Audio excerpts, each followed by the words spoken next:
പിതാവിന്റെയും പുത്രന്റെയും പരിശുദ്ധാത്മാവിന്റെയും നാമത്തിൽ ആമേൻ. എന്റെ പ്രിയപ്പെട്ടവരെ, ജനുവരി 12 തിങ്കളാഴ്ച. അമ്മേ പരിശുദ്ധ അമ്മേ, അമ്മേ പരിശുദ്ധമേ, ദൈവമാതാവേ, കൃപാസനത്തിലൂടെ ഞങ്ങൾക്കും ഞങ്ങളുടെ ദേശത്തിനും അമ്മ മധ്യസ്ഥം തേടി തന്ന എല്ലാ അനുഗ്രഹങ്ങൾക്കും കൃപകൾക്കും ഞങ്ങളിപ്പോൾ ഹൃദയം നിറഞ്ഞ നന്ദി പറയുന്നു.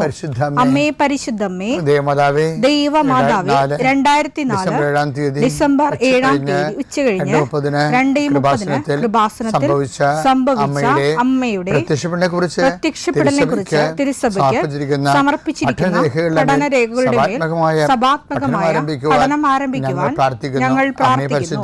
അമ്മേ പരിശുദ്ധമേ, ഭൂസ്വർലോകങ്ങളുടെ രാജ്ഞിയായ അങ്ങേയ്ക്ക് ഭൗമസംരക്ഷണത്തിനായി പ്രപഞ്ചപ്രകൃതിയെ തന്നെ തിരുസഭ പ്രതിഷ്ഠിക്കുവാൻ ഈ പ്രത്യക്ഷീകരണം വഴി ഇടയാക്കണമേ. പരിശുദ്ധമേ, ജപമാല മാതാവേ, സകല പ്രാർത്ഥനയോടും ചേർത്ത് ഞങ്ങളിപ്പോൾ പ്രാർത്ഥിക്കുന്ന ഈ കുടുംബത്തിന്റെ പ്രത്യേക നിയോഗം പറ മക്കളെ.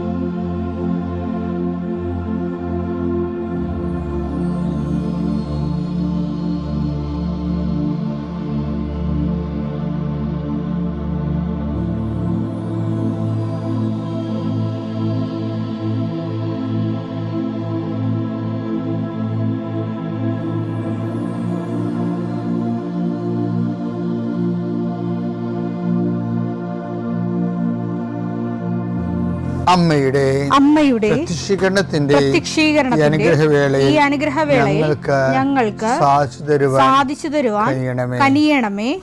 ആമേൻ. വിശ്വാസ പ്രമാണം. സർവശക്തനായ പിതാവും ആകാശത്തിന്റെയും ഭൂമിയുടെയും സൃഷ്ടാവുമായ ദൈവത്തിൽ ഞാൻ വിശ്വസിക്കുന്നു. അവിടുത്തെ ഏകപുത്രനും ഞങ്ങളുടെ കർത്താവുമായ ഈശോ മിശിഹായിലും ഞാൻ വിശ്വസിക്കുന്നു. ഈ പുത്രൻ പരിശുദ്ധാത്മാവിനാൽ ഗർഭസ്ഥനായി കന്യകാമറിയത്തിൽ നിന്ന് പിറന്ന് പൊന്തിയോസ് പീലാത്തോസിന്റെ കാലത്ത് പീഡകൾ സഹിച്ച് കുരിശിൽ തറയ്ക്കപ്പെട്ട് മരിച്ച് അടക്കപ്പെട്ട് പാതാളങ്ങളിൽ ഇറങ്ങി മരിച്ചവരുടെ ഇടയിൽ നിന്ന് 3-ാം നാൾ ഉയർത്ത് സ്വർഗത്തിലേക്ക് എഴുന്നള്ളി സർവശക്തിയുള്ള പിതാവായ ദൈവത്തിന്റെ വലതുഭാഗത്തിരിക്കുന്നു. അവിടെ നിന്ന് ജീവിക്കുന്നവരെയും മരിച്ചവരെയും വിധിക്കുവാൻ വരുമെന്നും ഞാൻ വിശ്വസിക്കുന്നു. പരിശുദ്ധാത്മാവിലും ഞാൻ വിശ്വസിക്കുന്നു. വിശുദ്ധ കത്തോലിക്കാ സഭയിലും പുണ്യവാന്മാരുടെ ഐക്യത്തിലും പാപങ്ങളുടെ മോചനത്തിലും ശരീരത്തിന്റെ ഉയർപ്പിലും നിത്യമായ ജീവിതത്തിലും ഞാൻ വിശ്വസിക്കുന്നു. ആമേൻ. സ്വർഗ്ഗസ്ഥനായ ഞങ്ങളുടെ പിതാവേ, അങ്ങയുടെ നാമം പൂജിതമാകണമേ. അങ്ങയുടെ രാജ്യം വരണമേ. അങ്ങയുടെ തിരുമനസ് സ്വർഗത്തിലെ പോലെ ഭൂമിയിലും ആകണമേ. അന്നു വേണ്ടുന്ന ആഹാരം ഇന്ന് ഞങ്ങൾക്ക് തരണമേ. ഞങ്ങളോട് തെറ്റ് ചെയ്യുന്നവരോട് ഞങ്ങൾ ക്ഷമിക്കുന്നത് പോലെ ഞങ്ങളുടെ തെറ്റുകൾ ഞങ്ങളോടും ക്ഷമിക്കണമേ. ഞങ്ങളെ പ്രലോഭനത്തിൽ ഉൾപ്പെടുത്തരുതേ, തിന്മയിൽ ഞങ്ങൾ രക്ഷിക്കണമേ. ആമേൻ. നന്മ നിറഞ്ഞ മറിയമേ, സ്വസ്തി. കർത്താവ് അങ്ങയുടെ കൂടെ സ്ത്രീകളിൽ അങ്ങ് അനുഗ്രഹിക്കപ്പെട്ടവളാകുന്നു. അങ്ങയുടെ ഉദരത്തിൻ ഫലമായി ഈശോ അനുഗ്രഹിക്കപ്പെട്ടവനാകുന്നു. പരിശുദ്ധ മറിയമേ, തമ്പുരാന്റെ അമ്മേ, പാപികളായ ഞങ്ങൾക്ക് വേണ്ടി ഇപ്പോഴും ഞങ്ങളുടെ മരണസമയത്തും തമ്പുരാനോട് അപേക്ഷിക്കണമേ. ആമേൻ. കർത്താവേ, നിന്റെ ഉന്നതമായ നാമത്തിന് സ്വസ്ഥം ചെയ്യുന്നു. കർത്താവേ, നിന്റെ വിശുദ്ധ പൗരോഹിത്യത്തെ മഹത്വപ്പെടുത്തണമേ. 40 വർഷം അടിയൻ അങ്ങയുടെ തിരുസന്നിധിയിൽ അർപ്പിച്ച കൃപാന്റെ യുഗതിയാൽ കൃപാസ്ഥാനത്താരെ ജീവനോടെ പ്രത്യക്ഷപ്പെട്ട അമ്മയുടെ പരിശുദ്ധ അമ്മയുടെ മാധ്യസ്ഥത്തിൽ നടന്ന 10,000-കണക്കിന് ആരാധന ശക്തിയാൽ വർഷാവർഷം ഞങ്ങൾ നടത്തിയ ലക്ഷോപലക്ഷം മനുഷ്യർ പങ്കിട്ട് പ്രാർത്ഥിച്ച ജപമാല ശക്തിയുടെ അടിസ്ഥാനത്തിൽ അങ്ങയുടെ മക്കളുടെ കണ്ണുനീര് ഏറ്റെടുക്കണമേ. ഇന്നത്തെ ദിവസത്തിന് മുഴുവൻ വേദനകളെ, മുഴുവൻ ഭാരങ്ങളെ ഏറ്റെടുക്കണമേ എന്ന് പ്രാർത്ഥിക്കുന്നു. രോഗികളെ അങ്ങ് സുഖപ്പെടുത്തുന്ന കർത്താവേ, സുഖം പ്രാപിക്കാൻ നീ ആഗ്രഹിക്കുന്നു എന്ന് ചോദിച്ച കർത്താവേ, അങ്ങയ്ക്ക് മനസ്സുണ്ട് എന്നെ സുഖമാക്കാൻ കഴിയുമെന്ന് പറഞ്ഞ കുഷ്ഠരോഗിയുടെ കൂടെ ഞങ്ങൾ പ്രാർത്ഥിക്കുന്നു. എനിക്ക് മനസ്സുണ്ട്, നീ സൗഖ്യമുള്ളവനാവുകയെന്ന് നീ കുഷ്ഠരോഗിയോട് പറഞ്ഞു. വെള്ളമിളകുമ്പോൾ എന്നെ വെള്ളത്തിലേക്ക് എനിക്ക് ആരുമില്ലെന്ന് ബെത്സയിദയിലെ രോഗി പ്രാർത്ഥിക്കുമ്പോൾ ഞാൻ നിനക്കുണ്ടെന്ന് നീ മറുപടി പറഞ്ഞു. ഞങ്ങളുടെ രോഗങ്ങളാണ് അവൻ ഏറ്റെടുത്തത്, പാപങ്ങൾക്ക് വേണ്ടി അവൻ പരിഹാരം ചെയ്തു എന്നുള്ള ചെയ്ത കർത്താവേ, നിന്റെ പേരാണ് ഞങ്ങളുടെ രക്ഷകൻ എന്നുള്ളത്. നിന്റെ രക്ഷയുടെ വലതുകരം ഈ പ്രാർത്ഥന കൂടുന്ന കുടുംബങ്ങളെ വെക്കണമേ എന്ന് പ്രാർത്ഥിക്കുന്നു. ഞാൻ രക്ഷയുടെ ആണിപ്രതാർന്ന അത്ഭുതകരം രോഗങ്ങളെ വെക്കണമേ എന്ന് പ്രാർത്ഥിക്കുന്നു. കർത്താവേ, അങ്ങയുടെ മക്കള് ഇന്ന് യാത്ര ചെയ്യുന്ന ഓരോ സ്ഥലങ്ങളും, അങ്ങയുടെ മക്കള് ഇന്ന് ഒപ്പിടുന്ന ഓരോ രേഖകളും, അങ്ങയുടെ മക്കള് ഇന്ന് കൈമാറുന്ന രേഖകള് എല്ലാം നീ ആശീർവദിക്കണേ കർത്താവേ. ഓരോരോ വിഷയങ്ങൾക്ക് വേണ്ടി അങ്ങയുടെ മക്കൾ വേദനിക്കുന്ന വേദനകള്, വ്യക്തികളുടെ ഭീഷണികള്, ഓരോരോ കാര്യങ്ങള്, ടൈം ബൗണ്ടായിട്ട് നടക്കേണ്ട കാര്യങ്ങള്, രോഗബാധിതരെ, ടെസ്റ്റിന് ഓരോ കാര്യങ്ങൾ കൊടുത്തിരിക്കുന്നവരെ, ബയോപ്സി കൊടുത്തിരിക്കുന്നവരെ, പ്രഗ്നൻ്റ് ആയിട്ടുള്ള ചേച്ചിമാരെ, ആശുപത്രിയിൽ പോകുന്നവരെ, മക്കൾ ആശുപത്രിയിൽ പോകുന്നവരെ, അവർക്കെല്ലാം ശുഭോദർക്കമായ മറുപടികളും റിസൾട്ടും കിട്ടാൻ, രോഗങ്ങളൊന്നുമില്ല, കുഞ്ഞും അമ്മയും സുഖമാണെന്ന് കേൾക്കാൻ കർത്താവേ, ഞങ്ങൾ അങ്ങയുടെ ദിവസം അങ്ങയുടെ നാമത്തിൽ കൊതിച്ച് പ്രാർത്ഥിക്കുന്നു. ദൈവത്തിൻ്റെ കരുണ പ്രസാദിക്കട്ടെ, ദൈവത്തിൻ്റെ കരുണ പ്രസരിക്കട്ടെ. ഉച്ചമുതൽ ഉള്ളംകാലം വരെ കർത്താവിൻ്റെ രക്തം പടരട്ടെ. എല്ലാ കോശങ്ങളിലും പേശികളിലും കർത്താവിൻ്റെ രക്തം പടരട്ടെ. ഇന്ന് കയറുന്ന ഓഫീസുകള്, ഇന്ന് കയറുന്ന എഴുതുന്ന പരീക്ഷകള്, ഇന്ന് വരുന്ന റിസൾട്ടുകള്, ഇന്ന് വരുന്ന ഇമെയിലുകള്, ഇന്ന് വരുന്ന മറുപടികളെല്ലാം കർത്താവ് നിനക്ക് തരുന്ന അനുഗ്രഹമായി മാറട്ടെ പ്രാർത്ഥിക്കുന്ന ദൈവത്തിലെ നീ സഞ്ചരിക്കുന്ന വഴികള്, നീ സഞ്ചരിക്കുന്ന വാഹനങ്ങള്, നീ സംസാരിക്കുന്ന വ്യക്തികള്, നിനക്ക് കിട്ടുന്ന ഉത്തരങ്ങള്, നീ പ്രതീക്ഷിക്കുന്ന എല്ലാ നന്മകളും നിന്റെ ദൈവം നിനക്ക് പ്രദാനം ചെയ്യട്ടെ.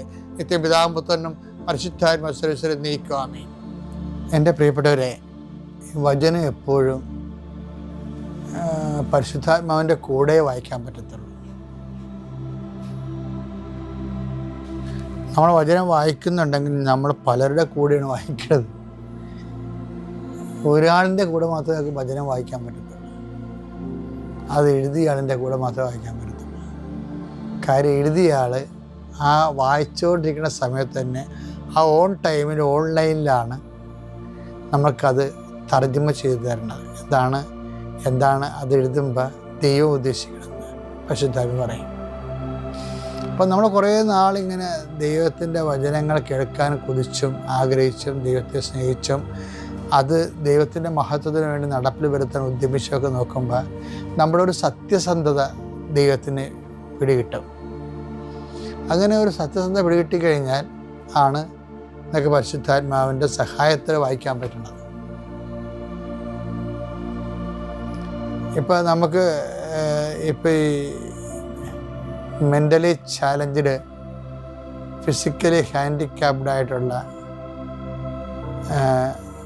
കുട്ടികളില്ലേ, അവർക്കൊരു സ്ക്രൈബ് ഉണ്ടാവും, ഗവൺമെൻറ് അനുവദിച്ചു കൊടുക്കുന്നതാണ്. ആ കുട്ടി പറയും, ആ കുട്ടിക്ക് എഴുതാൻ വശമില്ലാത്ത കൊണ്ട് വേറെ വ്യക്തി സ്ക്രൈബ് എന്ന് പറയുന്ന ആൾ എഴുതി കൊടുക്കും. ഇതുപോലെ നമുക്ക് വചന വായനയിൽ നമുക്ക് റീഡർ ഉണ്ടാകണം നല്ലതാണ്. ആ റീഡർ എപ്പോഴും അത് എഴുതിയ ആൾ തന്നെ ആയിരിക്കണം. എന്നാൽ അത് ഓൺലൈനിൽ ഓൺ ടൈമിൽ ദൈവം എന്താണ് അതുകൊണ്ട് ഉദ്ദേശിച്ചതെന്ന് ഇങ്ങനെ പറഞ്ഞുകൊണ്ടിരിക്കും. അത് നമ്മുടെ ബൈബിൾ തിയോളജിയിലൊക്കെ പറയുന്ന സിസ്റ്റിൻ ലൈബൻ പോലെയുള്ള സാഹചര്യാധിഷ്ഠിതമായ പശ്ചാത്തല ബന്ധിയായിട്ടുള്ള അർത്ഥങ്ങൾ കണ്ടെത്തുക അല്ല, മറിച്ച് ആ വിഷയത്തെക്കുറിച്ച് ദൈവം സംസാരിച്ചിരിക്കുന്നത് മനുഷ്യൻ്റെ മനസ്സിനോടും മനുഷ്യരാശിയോടുമായതുകൊണ്ട് തന്നെ അത് ഈ കാലഘട്ടങ്ങളിലുള്ള മനുഷ്യൻ്റെ മനസ്സിനോട് അത് ഇൻട്രാക്ട് ചെയ്യും, ഫലവത്തായിട്ട് പോസിറ്റീവായിട്ട് ഇൻട്രാക്ട് ചെയ്യും. അപ്പോൾ ഇൻട്രാക്ട് ചെയ്യണമെങ്കിൽ ശരിക്കും വായിക്കുന്ന വ്യക്തി അതൊക്കെ ഒരു പൊതുജ്ഞാനം വേണം ബൈബിളിനെ കുറിച്ചും. പിന്നെ കുറച്ച് സ്കിൽഫുൾ നോളജ് ഉണ്ടെങ്കിൽ കുറച്ചുകൂടി നന്നായിരിക്കും. പക്ഷേ സ്കിൽഫുൾ നോളജ് വചനവുമായിട്ട് ഇടപഴകുന്നതിന് നമുക്ക് ആവശ്യമായ സ്കിൽഫുൾ നോളജ് ദൈവത്തോടുള്ള സ്നേഹം തന്നെയായിരിക്കണം. അതാണ് വിഷയം. അല്ലാതെ നല്ല ഡോക്ടർ തീസ് എഴുതുന്നതിന് വേണ്ടിയുള്ള ലക്ഷ്യമായി കഴിഞ്ഞാൽ അതൊന്നും ദൈവിക ലക്ഷ്യമായിരുന്നില്ല. അത് നമ്മൾ എന്തെങ്കിലും ഒരു കണ്ടുപിടിച്ചിട്ടുള്ള ലക്ഷ്യമല്ലേ അത് ഇന്നത്തെ ഒരു അക്കാഡമിക് പർപ്പസാണത്. ദൈവത്തിന് അങ്ങനെ അക്കാഡമിക് പർപ്പസൊന്നും ഇല്ലായിരുന്നു. മനുഷ്യൻ്റെ മനസ്സ് രക്ഷപ്പെടണം, ദൈവമായിട്ട് ജീവിക്കണം എന്നുള്ള ഒരു രക്ഷാകരമായ പർപ്പസാണ് ബൈബിളിലുള്ളത്. ആ രക്ഷാകര പർപ്പസ് ബൈബിൾ കൈകാര്യം ചെയ്യുന്ന എല്ലാവർക്കും ഉണ്ടായില്ല എന്നുണ്ടെങ്കിൽ ദൈവം പറഞ്ഞാണ് അതിലായിരിക്കും പറയണത്. അവരുടെ അക്കാഡമിക് പ്രൊഫിഷ്യൻസിയിൽ നിന്ന് വരുന്ന ഒരു ലോക ജ്ഞാനമായിരിക്കും വരണം. അതുകൊണ്ട് അത് ലോകജ്ഞാനം ഒരിക്കലും രക്ഷാകരമല്ല. അപ്പം അങ്ങനെ ഒരു വിഷയമുണ്ട്. ശരിയാണ്. ഞാൻ പറഞ്ഞു വരുന്നതിൻ്റെ കാരണം ഇപ്പം കഴിഞ്ഞ ദിവസങ്ങളിൽ ഇപ്പം ഐ ആം ദ ട്രൂത്ത് അങ്ങനെ വചനം ഇല്ലേ ബൈബിളിൽ? എത്രയോ പ്രാവശ്യം നമ്മൾ കേട്ടിരിക്കണതാണ് ഐ ആം ദ ട്രൂത്ത് എന്ന്. യോഹന്നാൻ 14:6 യേശു പറഞ്ഞു വഴിയും സത്യവും ജീവനും ഞാനാണ്. വഴിയും സത്യവും ജീവനും ഞാനാണ്. അതിൽ ഒരെണ്ണം കർത്താവ് എന്നടുത്ത് എടുത്തു പറഞ്ഞത് സത്യം, ഞാൻ സത്യമാകുന്നു എന്നുള്ളതാണ്. എന്നിട്ട് ഉടനെ പറഞ്ഞു സത്യമായതുകൊണ്ട് തന്നെ എന്നിൽ കള്ളമില്ലെന്ന്. അപ്പം ഞാനത് എൻ്റെ നോട്ട് ബുക്ക് എഴുതി വെച്ചു, എന്നിൽ കള്ളമില്ല എന്ന്. അങ്ങനെ വചനം ബൈബിളിലില്ല. അതിന് പകരം കിടക്കുന്ന വചനം പാരലൽ വഴിയുടെ അതിനേക്കാൾ വലിയ വചനങ്ങൾ എന്നിൽ പാപമില്ലെന്നുള്ളതാണ്. 1 യോഹന്നാൻ 3:5 പാപങ്ങൾ ഏറ്റെടുക്കാൻ വേണ്ടിയാണ് അവൻ പ്രത്യക്ഷനായത് എന്ന് നിങ്ങൾ അറിയുന്നു. അവനിൽ പാപമില്ല. അവന് പാപമില്ല. അതാണ് വിഷയം. അവന് കള്ളമില്ല എന്ന് പറയുന്നതിനേക്കാളും ഷാർപ്പാണ് അവന് പാപമില്ലെന്ന് പറയണം. അപ്പം ഞാൻ സത്യമാണ്, എന്നിൽ അസത്യമില്ല എന്നതിൻ്റെ അർത്ഥം മനസ്സിലായില്ലേ? സിമ്പിളാ. അതായത് ഞാൻ സത്യമാകുന്നു എന്ന് പറഞ്ഞാൽ അതിൻ്റെ അർത്ഥം അതിൻ്റെ ഒരർത്ഥം എന്നിൽ അസത്യമില്ലെന്നാണ്. അതിൻ്റെ പ്രായോഗിക അർത്ഥം നിങ്ങൾ അസത്യത്തിലായിരിക്കുമ്പോൾ ന്യായമായിട്ട് കോണ്ടാക്ട് ചെയ്യാൻ പാടായിരിക്കും എന്നുള്ളതാണ്. അതതിൻ്റെ പ്രായോഗിക അർത്ഥം. അതുകൊണ്ടാണ് ആ അർത്ഥത്തിലാണ് ഈശോ നുണയെക്കുറിച്ച് പറയണത്. ഈ യോഹന്നാൻ 8:44 ഇതിൻ്റെ മുഴുവനും ഇതിൻ്റെ ഓപ്പോസിറ്റ് ബ്ലൂ പ്രിൻ്റ് ഉണ്ട്. നിങ്ങൾ നിങ്ങളുടെ പിതാവായ പിശാചിൽ നിന്ന് ഉള്ളവരാണ്. പിശാചിനെ കുറിച്ചാണ് പറയണത്. കള്ളം, നുണയോ എന്ന് പറഞ്ഞാൽ ഞാൻ സത്യമാണെന്ന് പറഞ്ഞിട്ട് പിന്നീട് സത്യമല്ലാത്ത വിഷയം ഈശോ കോംപ്രമൈസ് മനുഷ്യനെന്നല്ല പറയണത്. പിന്നെ പറയണത് പിശാചെന്നാണ് പറയണത്. നിങ്ങൾ നിങ്ങളുടെ പിതാവായ പിശാചിൽ നിന്ന് ഉള്ളവരാണ്. നിങ്ങളുടെ പിതാവിന്റെ ഇഷ്ടമനുസരിച്ച് പ്രവർത്തിക്കാൻ നിങ്ങൾ ആഗ്രഹിക്കുന്നു.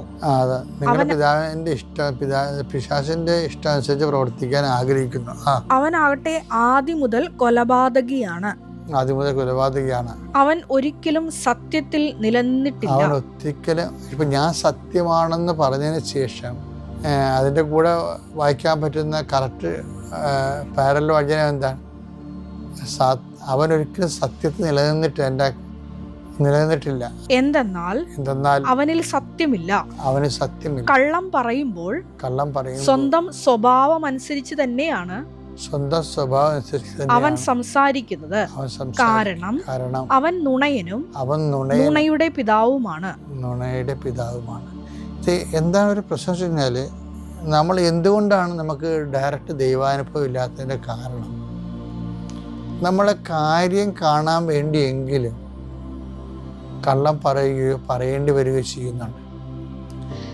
ഇത് കുഞ്ഞുനാൾ മുതലേ നമുക്ക് ട്രെയിനിങ് ഇല്ലാത്ത കാരണം നമ്മളിത് കണ്ടിന്യൂ ചെയ്ത് പോകുന്നുണ്ട്.